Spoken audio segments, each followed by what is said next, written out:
Hello అండి. ఎలా ఉన్నారు?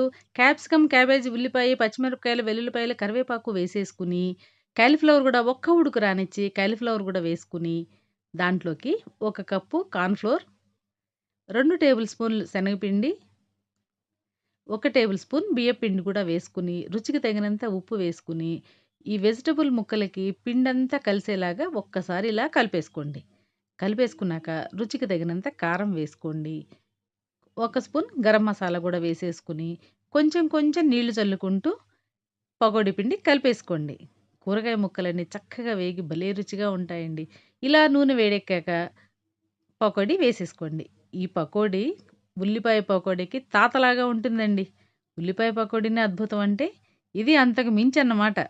ఇలా చక్కగా గోల్డెన్ బ్రౌన్ వచ్చేలాగా వేయించేసుకుని, తీసేసుకుని ఈవినింగ్ స్నాక్ లాగా తినేయటమేనండి. ఇది చాలా బావుంటుంది. ఈ రెసిపీ మీకు నచ్చిందా?